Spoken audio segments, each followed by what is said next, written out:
No I'll go ahead problem. and start the recording there for you. Yeah. Awesome. Okay, Damon, I really thank you for your time today. We're called Dope Nostalgia, and we're a show about things that happened in the 90s and what those artists are doing today. So when I wanted to do a Oh, show about Brother Kane, I was like, let's do this if you have the time. yeah. Listen, it's cool. I mean, there's been a lot that has happened since the Brother Kane days. Mhm. Um, so it's always fun I mean, none of the things that have happened since, I guess, Brother Kane broke up in 2000, like end of 99, early 2000. Mhm. Had it not been for Brother Kane, none of the other things that have happened since then would have ever happened. So, yeah. Yeah, it would have been a very important stepping stone at that time. How did you guys find each other in the beginning? All the guys kind of came from the music scene that was happening in Birmingham, Alabama. I grew up in a small town about an hour and a half north of there. Mm. And I moved to Birmingham, I think it was 1987. And it was awesome because there were so many great venues, tons of places to play, a couple of rock stations in town. And it was just, I mean, at that time period, I'm sure you know yourself, Naomi. I mean, rock music was the dominant cultural force. Yeah. And so if you played rock music, if you wrote songs and made any recordings, even in a town in the middle of Alabama, you could move the needle a little bit, at least locally. And that's Mhm. what was happening for us. And um, there was a bit of a revolving door in the beginning, um, even down to me becoming the singer. I never had any intention on singing. Hmm. Uh, through the years, I would sing a couple of cover songs to give the lead singer a break. If we were doing 3 sets Mhm. in a club on some night, but so that was a bit of a change right there. So the band that I had, like 1990, I started with a band that was starting to showcase, and we got the attention of some record labels. The songs were pretty good, but at that point, I was just a guitar player. So about a year later, um, through working with the label and working with my manager, we couldn't find another singer, so I became the singer as well. So we changed a couple of other members, and I just remember going out to the clubs in Birmingham. This would have been early 91, I guess. Mhm. We had a development deal with Virgin Records. We weren't called Brother Kane yet. Um, Already had my bass player, Glenn Maxey, and we would go out and just see other bands, and it was almost more of a social thing. It's not like we were, hey, we got to find some other guys. We were hanging out, and that's when we saw Scott Collier, who ultimately became our drummer. Mm. Um, he was a tremendous, still is a great drummer, and kind of head and shoulders above the other guys. A lot of guys at that time period, no surprise to you. I mean, they all wanted to be Tommy Lee in the MTV videos, and that's not what we were looking for. and, Yeah. and and Scott was a musician's musician, and we definitely definitely what I was looking for. So that worked out great. And then Roman, so Glenn Maxey was the bass player, and I saw Roman playing bass in another band, and I just thought, wow, that's the coolest guy on stage I've ever seen. He was like this mix of like part Duff McKagan, part really more like Cliff Burton from Metallica. I mean, that was his whole vibe. Wow. And we started hanging out, and I was like, man, I wish you were in my band, but I don't need a bass player. I need a rhythm guitar player. And I said, would you consider playing rhythm guitar? And he goes, well, I don't play guitar. I said, well, I'll teach you. I'll show you how. You certainly look and sound great playing a bass. I bet you with a little time, you could get up on the guitar. And that's exactly what happened. He would come over to my house, and, so he transitioned to the 6-string. And so that first Brother Kane record, we recorded it in 92, came out in 93. Roman was on rhythm guitar. Glenn was on bass, and then Scott was our drummer. That's unreal because you always hear it the other way around where the guitar players become bass players because you can't find any bass players. Yeah, it's You know? weird. It's so weird. It was totally, you're right. It was totally the other way around. And, you know, a lot of amazing things happen really fast. And over the course of the last 2 years of the pandemic, Naomi, I've done a few interviews. I put out a new record the first of last year, and I got a great team.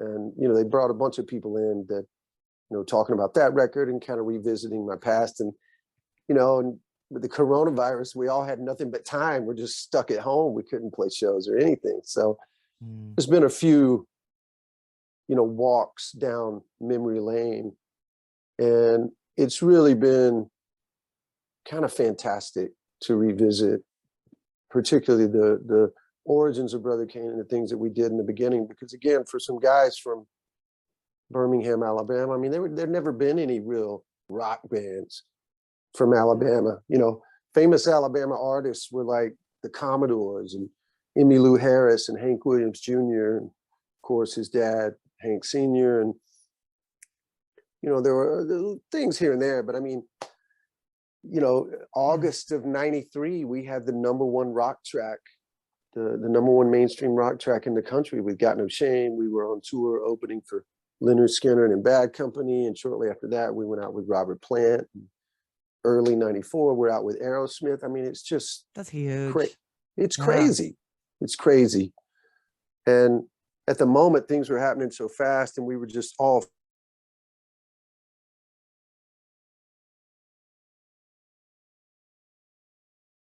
Oop. your life. It consumed everything. You couldn't write a check and make that kind of stuff happen these days. So we were very fortunate, and it was a lot of fun. It was great. Wow. I hope you didn't notice there was a little bit of freezing that happened there for a couple seconds, but everything seems to be back to normal now. Oh, okay. No, on I the Zoom. didn't notice. I On the didn't Zoom. notice. I've been able to see you the whole time. So maybe, Okay. hopefully it's, I'm sorry if it's on my end. Oh, no, that's okay. It could be mine. So either way, it's good. Don't worry. Well, I kicked both the kids off the video games. The Of course, video games are funny because they take so much internet, don't they? No, it's bad. It's really bad.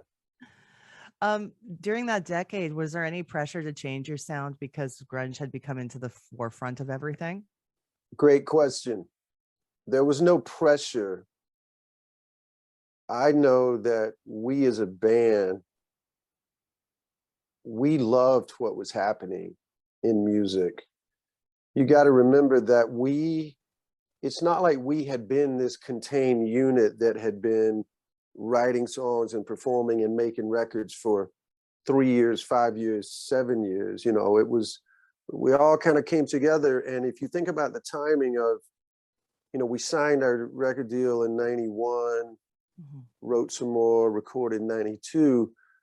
Well, right about then, that's when Nevermind came out. So we had established our direction with that first record. I was so consumed with Guns N' Roses, those first 3 records of theirs.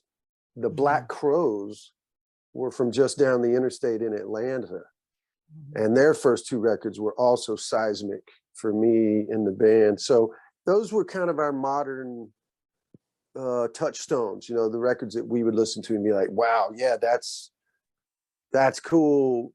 If we're going to sound like anybody, I wouldn't mind those influences sprinkling in with all of our other like typical stuff, Aerosmith, Zeppelin, Van Halen, you know, Lynyrd Skynyrd, all those kinds of musical influences. The Crows and Guns N' Roses were like, yeah, I'd want to be in those bands. No one else but those 2 bands.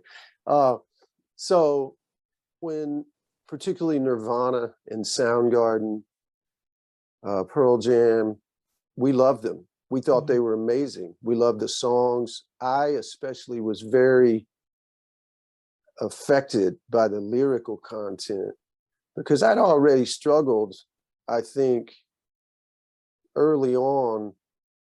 It's like I just didn't like writing songs about the typical things you were seeing on MTV.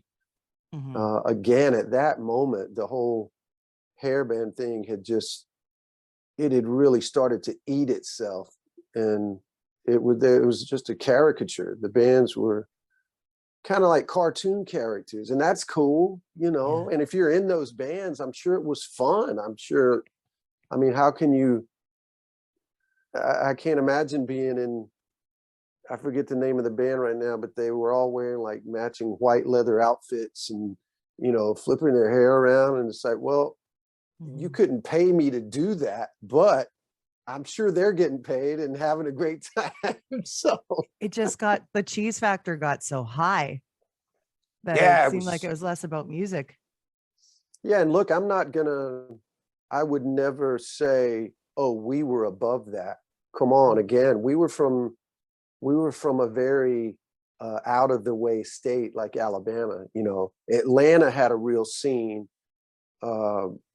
You know, obviously Los Angeles and New York, those were real music scenes. We were just kind of doing the best we could. And there's no question you're influenced by what was on MTV. It was still the cultural, you know, kind of the zeitgeist. Everybody's watching MTV every day. Yeah. And so that was affecting the record companies. It was affecting the A&R men. So I don't want to get off subject from your original question, Naomi. So when the grunge thing happened and these other bands started to reach critical mass, we were very excited about that. So if you put your headphones on and really listen to the first Brother Kane record as a body of work, and then flip over and listen to our second album, Seeds, that came out in 1995, you can hear some of that influence from those other bands. I don't know that our musical sound changed. You know, we were still just guys playing Les Pauls through Marshall amps, and you know, we weren't. There wasn't like this big, you know, fuzz tone Melvins, Caius. Certainly not like a Nine Inch Nails digital, you know, thing. We weren't doing any of that. You could still hear the Bad Company and Deep Purple in what we were doing, but the lyrical content, big time, took a, you know, it took a leap.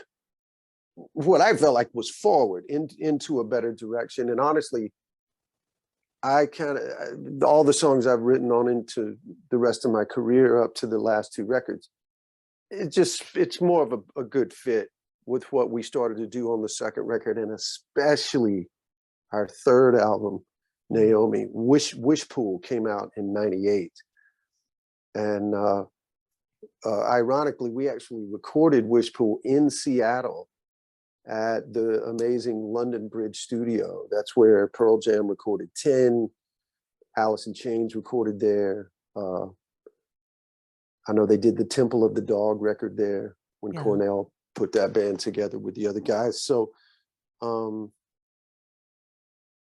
I don't know that, I think the fact that we could transition a bit, it definitely helped us. 1995, we had what was really our biggest hit single, which was And Fools Shine On.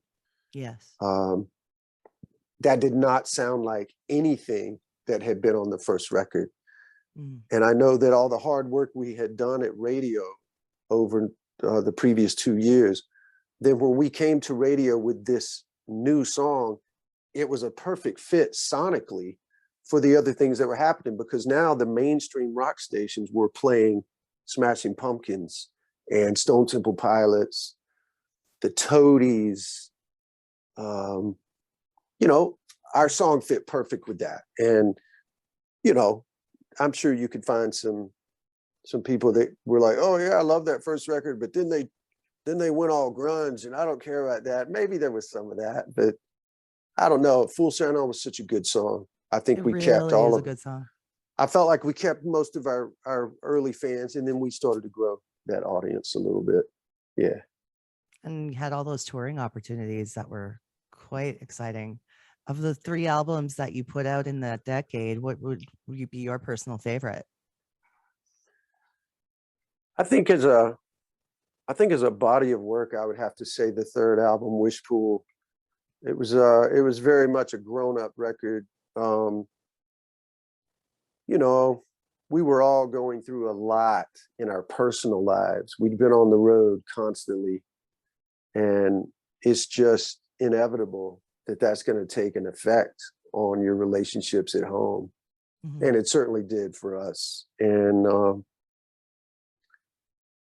I was, between the things that I was going through with my first wife and just trying to find a way, like, well, can I stay married? Can I do this for a living? And literally I was going to counseling, and I was certainly making an effort to right that ship and find some kind of balance and work it out.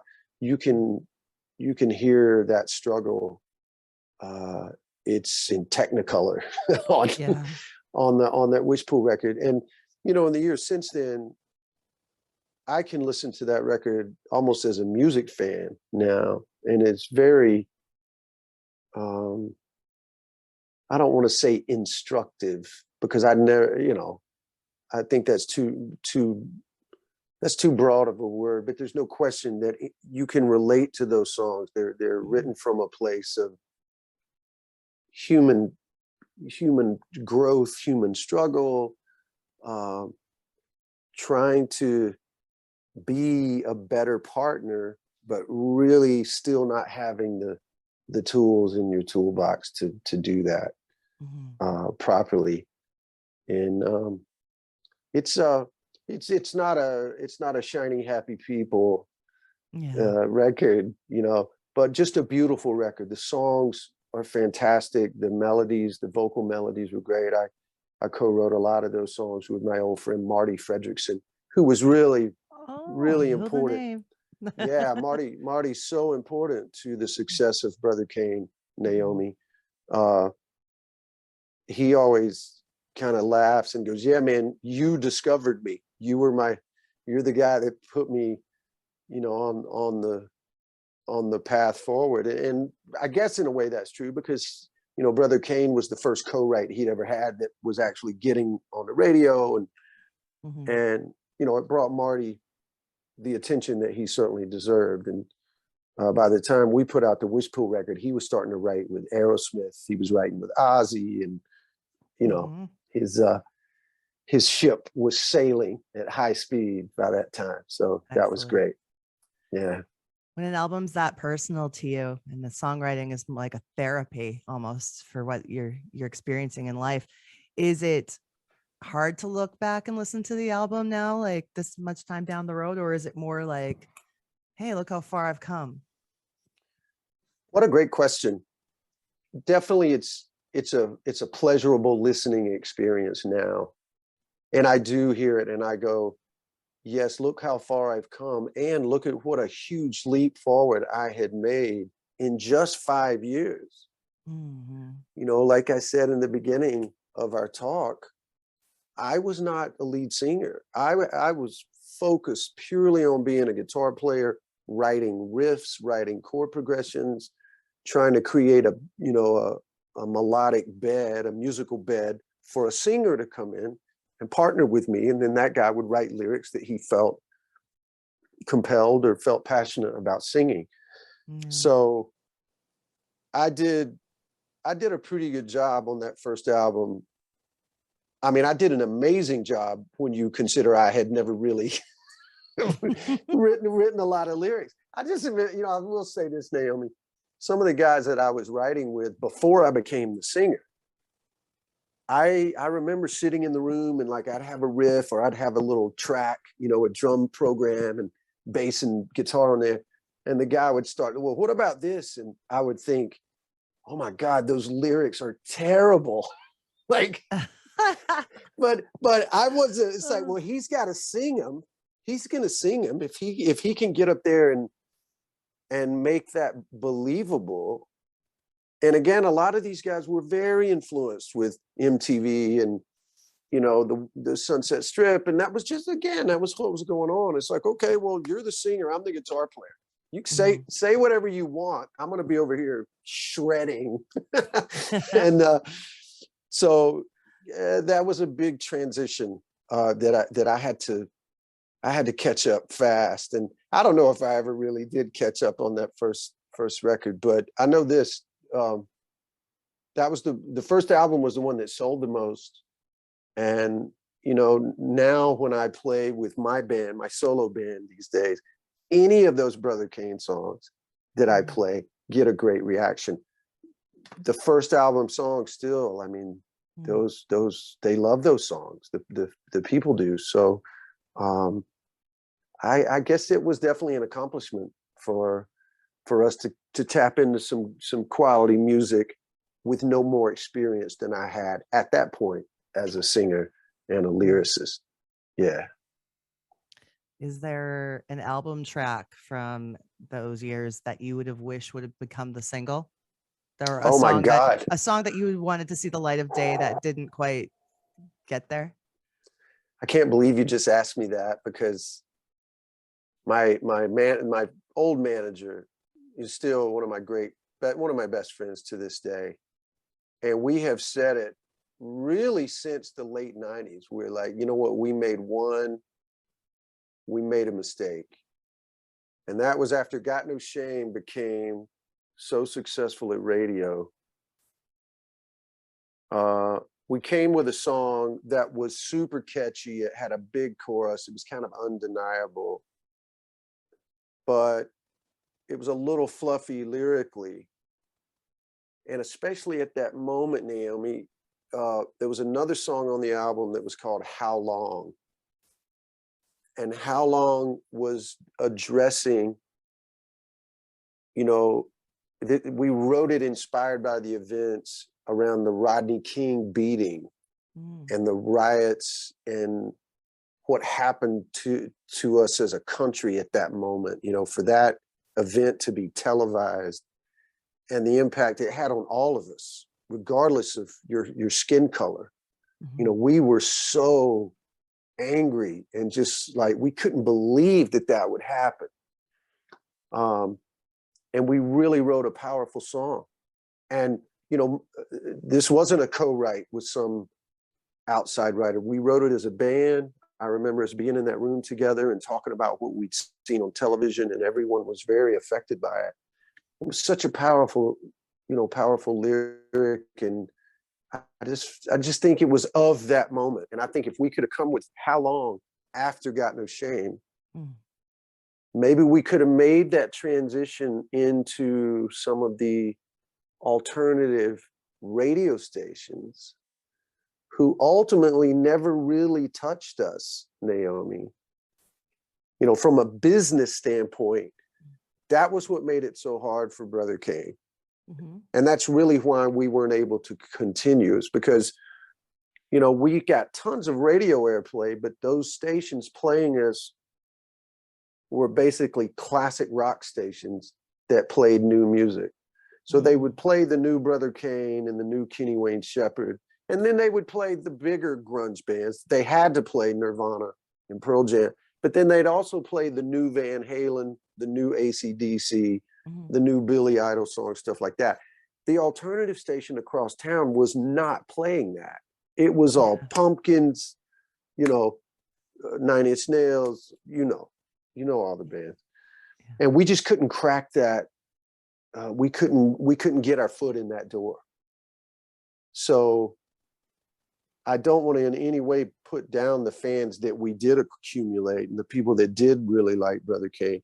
We just weren't getting them in big enough numbers.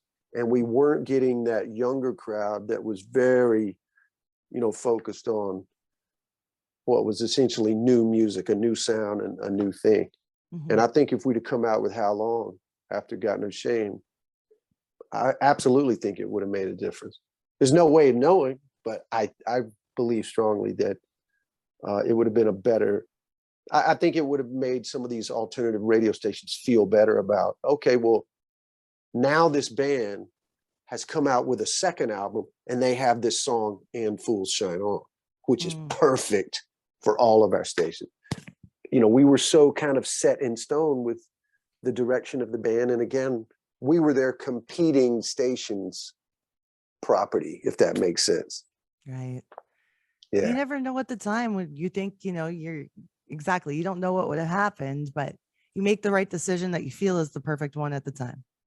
Oh God, we felt great about it. You know, we Yeah. felt great. It's like, again, God No Shame goes to #1. We're starting to release the second single. Robert Plant wants to take us out.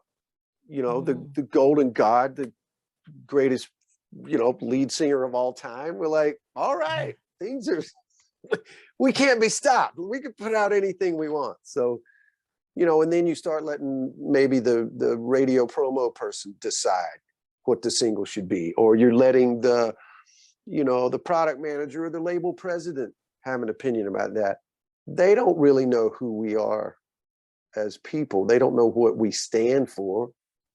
And we certainly weren't thinking about those things when we're writing and recording. We were just guys that wanted to rock and drink beer and get on stage and go on the road. And that was all happening. So we were certainly very happy. Maybe a little aloof to some important things, but yeah. Oh, to be young, the naivety of youth, Naomi. Oh, what a beautiful time it was, though. Like, and then eventually, as the time goes on, like you said, you've done so much more. You became Alice Cooper's guitar player. Yeah. Right. Amazing. Now this is stuff I find in Wikipedia, and we know that's not always accurate. So correct me if I'm wrong about anything. No, listen, that's very accurate. It's funny. My kids are obviously older now, and they're pretty good themselves. They'll go to Wikipedia and they're my guardians. They're like, all right, let's make sure this is correct information about the old man, you know, because anybody can go in there and modify that stuff. So True. Yeah, the last time I looked at my Wikipedia, it actually was kind of impressive. I was like, wow, did I do all of that? But yeah, you're right. I did. I joined Alice Cooper in 2004. And I worked on a couple of my own original music projects over the next 7 years, and came in and out of Alice's band once within that time period. But I did about 5 years with Coop, and it was incredible. And then I left Alice in 2010 to join Thin Lizzy. That's amazing. I love that. Yeah, huge Naomi. Thin Lizzy had occupied massive real estate for me, especially as a guitar player. But Phil Lynott, you know, the frontman and songwriter, and Lizzy, I'm grateful that I was such a fan of that band, because I'll always believe with confidence that his lyric writing and his poetry was kind of trickling in, you know, to certainly my listening. And, you know, that was having an effect on what I told you earlier about writing songs with some other singer. And I'm thinking, wow, those lyrics are not really great, you know, because I'd go get in my car to drive home and I'm listening to Phil sing, you know, Emerald or Black Rose, or Got to Give It Up, or Dancing in the Moonlight, or even The Boys Are Back in Town. What an incredible lyric. You know, those, he was one of the all-time greats. So for me to join Thin Lizzy, are you kidding me? Wow. It's amazing. And I'm still a part of Thin Lizzy. The band doesn't do a lot of touring, but when when Scott Gorham, who's, you know, he's the lone original member, you know, he'll call me and go, hey bud, I'm thinking about, let's go out and kick the tires. I'm like, let's go. All right. Whatever dates I have booked, I'll move them and we'll make it work. Yeah. Oh, that's so cool. Yeah. Awesome. It's awesome. And, you know, and I think right now, I mean, you and you're talking to me about all this stuff at a time where I'm just super focused on my solo career, Naomi. Yeah. You know, I've what's going on with the solo work? I'm really excited to talk about that. Well, I appreciate that. Thin Lizzy kind of morphed into another band And that band was called Black Star Riders. And what Black Star Riders was, it gave us a chance to write new music that sounded like a bit like the style that Thin Lizzy had developed, the harmony guitars, the more poetic rock lyrics, great lead singer in the current Thin Lizzy and Black Star Riders, Ricky Warwick, proper songwriter, a real talent. We just didn't want to put out records and call it Thin Lizzy, because it's not Thin Lizzy. You can't have a Thin Lizzy record without Phil Lynott on it. So that really got me back into writing and thinking creatively. And so the second Black Star Riders record was produced by the current legend, future legend producer, Nick Raskulinecz. And Nick's resume is insane. Alice in Chains, Foo Fighters, Rush, Mastodon, Hailstorm, Velvet Revolver. It's just ridiculous. So he lives here in Nashville, where I moved to Nashville in 2013, met Nick the next year, and through some crazy happenstance, he produced the second Black Star Riders record. So I'm in Lizzy. We're also doing Black Star Riders. Nick calls me one day. He goes, "Hey, man, do you have any songs?" Because Nick liked Brother Kane. You know, he remembered, he loved Fools Shine On. That was what he really loved, that song. He's like, "If you got any songs, man, just come down. Let's record something." And I'm so grateful for that, Naomi, because that was, I think I'd kind of put my solo thing, it was almost more like a hobby. I hadn't really looked at it like, all right, I should step on the gas with this and really try to move it forward. So Nick produced an EP for me that had 5 songs on it that I put out in 2016. And I've put out another solo record every 18 months since then. Oh, wow. And yeah, Nick has been such a pivotal part of that. Put out a solid record 2.5 years ago called Memoirs of an Uprising. I produced it myself. Nick was busy. He couldn't, he literally had Alice in Chains in the studio. And so he's like, "Man, you can produce it. Get everything you need on tape. You can use my room to track your drums. And then maybe I can mix it." And that's what happened. He mixed that record. And then my latest record, he did everything. He produced it. It was a big day when I took him the demos, and he got so excited, Naomi. Nick is such a taskmaster about songs. And I just knew, like, well, I'm not going to waste his time. I'm not going to show up and ask him to produce a record unless I feel confident that the songs are there. And that's how I felt. And sure enough, I played him the demos and he got super excited. And that was, I mean, that was as exciting as finishing the record itself, just to get Nick that fired up. So he's, yeah, he's played a huge part in what I'm doing now. And so the new album is called Battle Lessons, with my trio, by the way, the Get Ready, Damon Johnson and the Get Ready. I love and, that. yeah, so of course the pandemic put a halt on a lot of stuff for all of us. But the craziest thing happened this summer.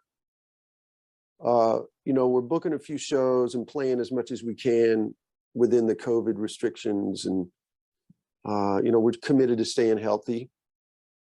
I got a call from my longtime friend, Ricky Medlock, the guitar player in Lynyrd Skynyrd. And he got me on a 3-way phone call with Johnny Van Zant, the singer with Lynyrd Skynyrd. And they told me that the original legend, Gary Rosington, the guitar player that started the band in 1969 with Ronnie and Alan Collins, had a heart procedure. And, you know, Skynyrd was like every other band, big or small. There'd been no work for 1.5 years.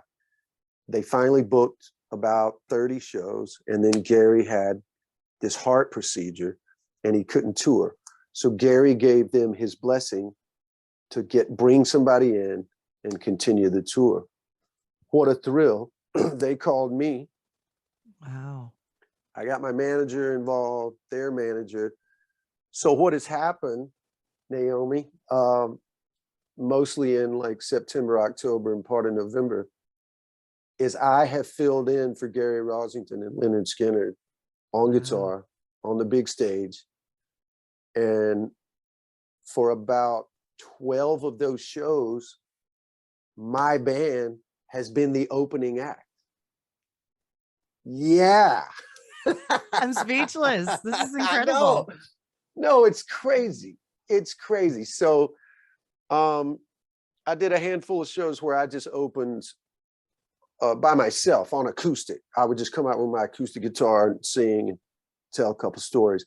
But in November we did 6 shows. The Get Ready opened. Amazing.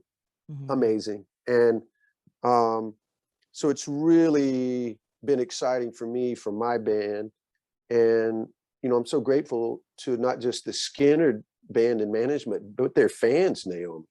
Their fans have been so accepting of me, and in their way, they've been appreciative. They're like, "Hey, man, thanks for filling in for our boy," because the band wanted to play, the fans wanted to come and hear the band and hear those great songs, and so that's what we've been able to do. So it's just, we did our last show about 3 weekends ago, and it almost feels like a dream. It's like, wait, did that happen? So, I hope somebody took some pictures, because I'm not sure that really happened. That was wild. So yeah, it's really been an amazing year, particularly under the circumstances of COVID. So I just feel really grateful for that experience. Grateful that I was able to keep my guys working a little bit, and we're just taking that energy and rolling into next year. And I'm starting to write some more songs, and we'll see what we can get into in 2022. That's huge. And I think that it's amazing that you've kept creative. And not only that, not many bands can say that they've had that opportunity during this type of year it's been, right? So no, we're very, very fortunate. You'll laugh at this, because I certainly laughed. My manager, I called him and I said, "Hey man, I just got off the phone with Ricky and Johnny, and they want me to fill in for Gary." And look, that's a no-brainer. You have to say yes. Yes, I'm doing that. Oh my God, that'll be fun.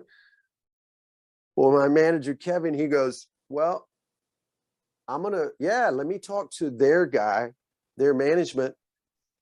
And what we should do, Damon, is in case Gary can come back and play some of the shows or part of the show, we should have you and your band on the bill as the opening act. And it puts you on the property no matter what."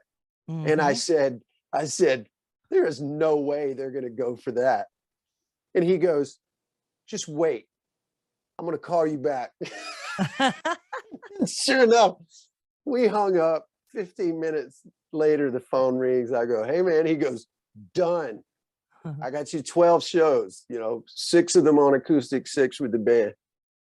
I said, "Are you kidding me?" He's like, "No, it's happening." It would have never occurred to me to say, "Hey guys, I have an idea. What about this?" I wouldn't have had the balls to say that, And so credit to Kevin. What a blessing, that whole thing has been. And I have older kids that's they're all functioning adults now, and they grew up on Lynyrd Skynyrd. They saw Brother Kane open for Lynyrd Skynyrd, way back in the early 90s. So all 3 of them were able to come to one of the shows somewhere and come and see it. And it was just glorious. It was so special.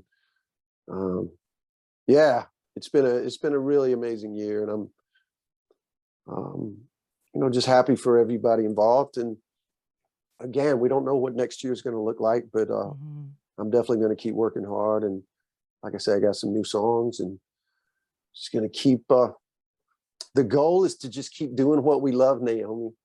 There's no like, well, I need to make this kind of money, or I need to sell this many.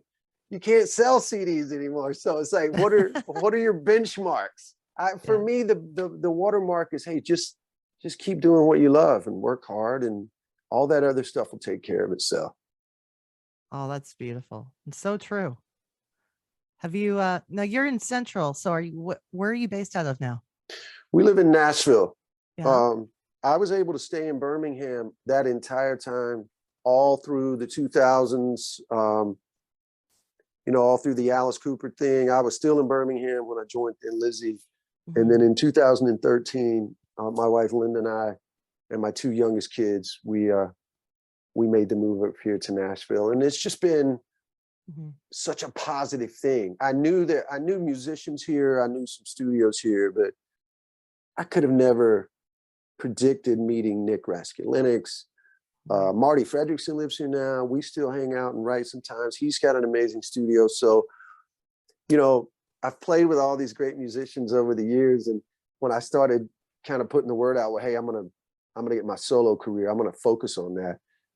Some of these guys would call me, hey man, if you need a drummer, I'm your guy. And I'm like, well, but you live in California, dude. You can't. No, you have to live in Nashville to be in the Damon Johnson band. That is a prerequisite. You have to live in Nashville because oh my God, the money that we spent in Black Star Riders, flying people literally from different continents just to have band practice. It's like, no, dude. We're not doing that headache again. No way, no. And in a way, it sort of feels like Brother Kane, 360 degrees back to, because all my guys are here. We got a place that we rehearse. I got a great team. My manager lives here. My booking agent just moved here from California. So literally all there. Damon Johnson Incorporated, everybody's here in Nashville. So I love it. I really am just proud that it's worked out like that. It feels really productive. It feels like home, and it feels right being there. Yeah, 100%. We love it. We really do. It's been so nice hearing these stories, and like, you're just such a good conversationalist. I absolutely love chatting with you today.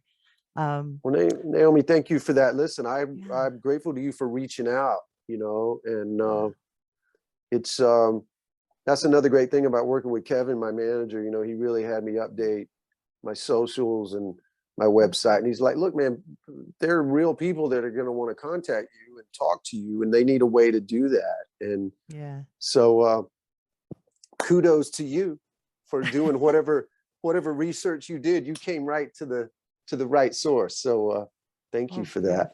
Beautiful. And thank you for your time too. I know you're probably very busy. And are you very active on the social media? So like, Twitter and Instagram and all that. Yeah, I was kind of late to the Instagram thing, and now it's my favorite platform for the same reason everybody loves it, just photos and videos and stuff like that. So my Facebook and my Instagram are the same. It's official Damon Johnson. Okay.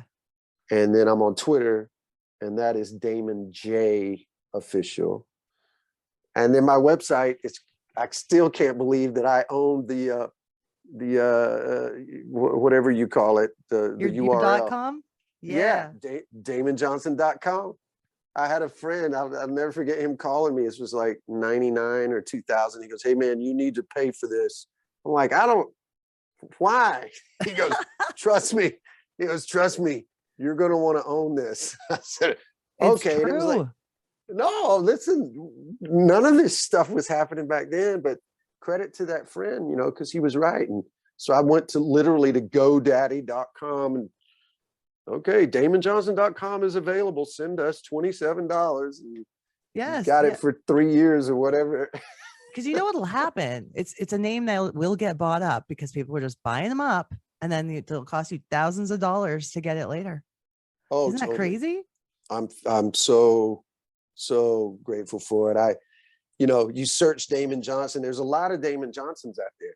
There's some professional athletes. There's some insurance salesmen and guys that have big successful businesses. And I apologize to those guys. I'm sorry. There can only be one. You got it. I'm sure they're sick of, people go to Google and they type in their name. They're like, man, there's some long-haired guitar player. That's not you, is it? Oh, that's perfect. Yeah, yeah, it's awesome. Well, kudos to you, Naomi. Thanks again for having me. This has been a lot of fun, and I love the whole concept behind your show. And the '90s was one of the greatest decades of all time. It was Amen to that. it was seismic culturally, and I am still moved emotionally by artists and songs that were written in that time period. Some of the greatest music that will stand the test of time. Those songs will be around long after we're all gone. So it's you know, a thrill for me to be just a footnote in all of that. It's I'm grateful. And it's a thrill for me to share your music with all these people that you know, we're looking back and reminiscing, but sometimes you can get new fans. You never know. Listen, you never know when you're going to get new fans, Naomi. Yeah. At my wife's encouragement, I got to show you this before we go. So, of course, after the crazy activity of the last 3 months, she was smart enough to go out and get me some Lynyrd Skynyrd guitar picks. Yes. And offer them up on our website. So you can go to damonjohnson.com and get a Lynyrd Skynyrd signature guitar pick. That is sweet. Just in time for your holiday, your Christmas stocking stuffing. And you know, again, of all these people I've been talking about, I'm so grateful for Linda, my wife. She just crushes it. And you know, we've got the new album on vinyl and on CDs, and we sign all that stuff and send it out. And it's just fun. We love having a little mom and pop operation. It's so much fun, and I'm crazy about her, and she's been really good for me in so many ways. That's a beautiful thing. Oh, I'm Awesome. so happy for you. Thanks, Naomi. Listen, I hope we get to meet in person. Where are you, by the way, before we go? I'm in Edmonton, Canada. So I'm like in the Western Mountain Time. Great. Well, yeah, Linda, her dad's family is from Detroit, and then they lived in Southern California forever, but she's a lifelong hockey fan. Nice. She is the single biggest Wayne Gretzky fan on the planet. Like, watches every career retrospective, sits on the couch just sobbing, you know, gets emotional. Our youngest son plays hockey, and Gretzky came to Nashville like 2015 or 16. Yeah. And he did a little private signing for the youth league hockey team, and somehow Linda got our son Gabriel in, and we have this insane picture of Gabe and Wayne Gretzky together. So what a huge moment. No, it's huge. So you're in Edmonton. Come on. I am.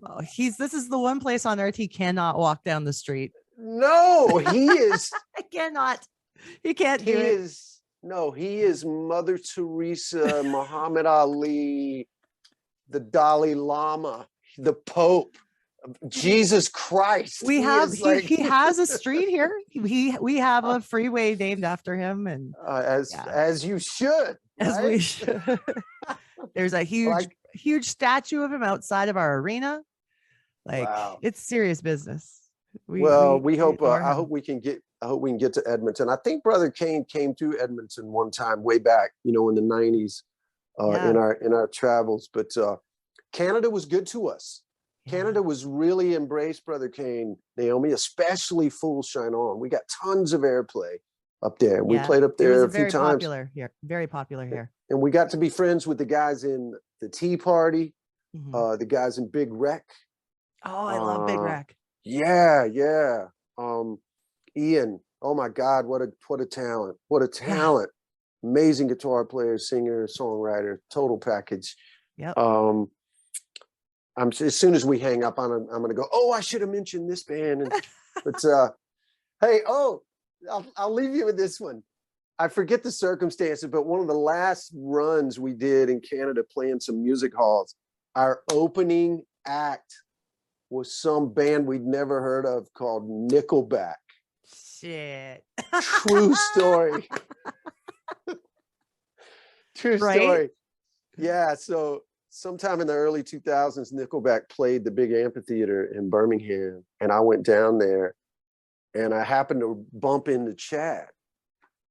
And I was shocked he even remembered who I was. Mm. And we walked out to the monitor board and watched some of the show. That I forget who the opening act was, but he goes, "Man, it was so much fun, that tour that we did with you guys. That was killer."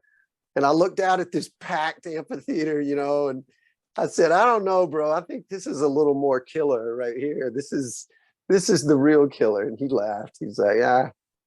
He goes, I'll never forget that, man, playing with Brother Kane. So that was special for me to hear Oh, him I say love that. that. And, you know, those guys have just had so much success, and deservedly so. Like, I'm a huge fan of you. Thank you again. Like Thank you, you're Naomi. awesome. And Well, listen, let's talk again. Let's give it let another little bit of time pass by, and we'll see what else we've done. yeah, we can catch up and update everybody on what's going on with you. That'd be awesome. Well, thank you again for having me on, and good luck to you, and happy holidays to you and your family. And Thank you. hope our You paths too. cross very soon. It'll be out this week. I'm gonna put this one out as our 100th episode. See? Oh, wow. I'm excited. I'm excited about it. That's fantastic. Well, thank you very much. All right. Well, you take care. Have a wonderful You- rest of your day. You as well. Thank you. Bye. Bye-bye.